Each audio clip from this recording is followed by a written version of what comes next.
आज वेगवेगळ्या आजारांसाठी वेगवेगळ्या चिकित्सा पद्धती, वेगवेगळ्या पॅथी उपलब्ध आहेत आणि या सगळ्याच पॅथींमध्ये बरीचशी औषधं असतात. पण लक्षात ठेवा, या सगळ्या चिकित्सा पद्धतींमध्ये आयुर्वेद शास्त्र हे जास्त प्रभावी आहे, कारण ते आजार होऊच नये यासाठी जास्त प्रयत्नशील असतं.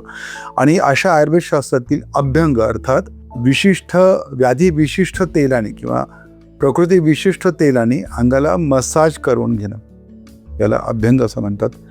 आणि हा खरंच अतिशय चमत्कारिक उपाय आहे की जो वेगवेगळ्या आजारांसाठी प्रभावशाली असतो. जोपर्यंत तुम्ही याचा अनुभव घेत नाही तोपर्यंत तुम्हाला याची प्रचिती नाही येत. तर अभ्यंगामुळे अर्थात शरीरातील धातूंचं बल वाढतं. शरीरामध्ये रस, रक्त, मांस, मेद, अस्थि, मज्जा आणि शुक्र असे 7 धातू असतात आणि या 7ही धातूंचं बल वाढवण्यासाठी अभ्यंग हे अतिशय प्रभावीपणे काम करत असतं.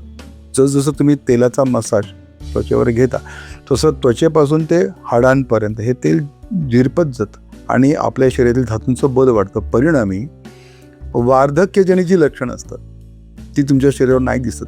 तुम्हाला तरुण दिसायचं असेल ना, तुम्हाला रोज अंगाला तेल लावून घेणं फार शहाणपणाचं असतं. दिवसभर काम केल्यामुळे जो आपल्या मांसपेशींमध्ये थकवा असतो, संध्याकाळ झाली कामावरून आपण परत आलो की शरीर थकलेलं असतं, तर अशा शरीरातील थकवा कमी करण्यासाठी अभ्यंग घ्यावं. त्याच्यामुळे तुम्ही लगेच उत्साही बनता.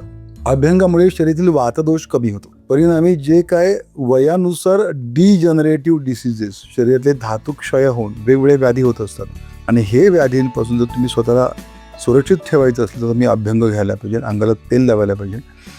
शिवाय अभ्यंगामुळे दृष्टी सुधारते. वाढत्या वयासोबत जे डोळ्यांचे वेगवेगळे आजार येत असतात तर ते आजारसुद्धा अभ्यंग म्हणजे अंगाला तेल लावून घेतलं तर कमी होतात. सगळ्यात महत्त्वाची गोष्ट, अभ्यंगामुळे चेतातंतूचे जे आजार असतात ते कमी होतात. हातापायाला मुंग्या येणं, हातपाय बधीर होणं किंवा एखाद्या विशिष्ट अवयवाच्या ठिकाणी भगभगल्यासारख्या वेदना उत्पन्न होणं किंवा चक्कर येणं, ऐकायला कमी येणं, ही सगळी लक्षणं वाढत्या वयात दिसत असतात. तर तुम्ही अंगाला तेल लावलत ना किंवा डोक्याला तेल लावलं, पायाच्या तळव्यांना तेल लावलत ना, तर हे आजार हळूहळू कमी व्हायला लागतात. अभ्यंगाची गंमत सांगतो तुम्हाला. अभ्यंग हे जाड माणसाला बारीक करतं आणि बारीक जर माणूस असेल, शरीरयष्टी सडपातळ असेल तर त्याला लठ्ठ बनवतं. त्याच्यामुळे अभ्यंग घ्यावं.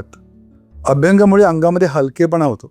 मांसपेशींमध्ये जो स्टिफनेस असतो, मग मानेत असेल, पाठीत असेल किंवा कमरेत असेल, तर तो अभ्यंग म्हणजे अंगाला तेल लावून घेतलं ना तर ते सगळ्या मांसपेशी हलक्या होतात.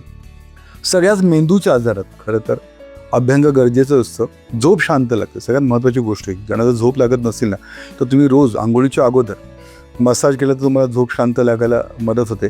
अभ्यंगामुळे तुमचा वर्ण सुधारतो, त्वचेचा एक पोत सुधारतो. त्यामुळे बरेचसे त्वचा विकार जे अभ्यंगामुळे आपोआपच कमी व्हायला लागतात.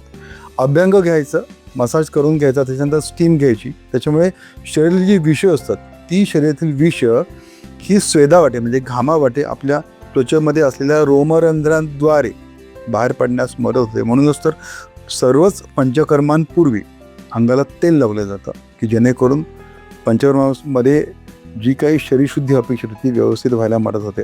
बरं, या अभ्यंगासाठी तुम्हाला माझ्याच सेंटरमध्ये यायला पाहिजे असा कृपया गैरसमज करून घेऊ नका. तर घरच्या घरी पाट उपलब्ध असतो, लाकडी पाट घ्यावात. आंघोळी अगोदर त्याच्यावर बसावं.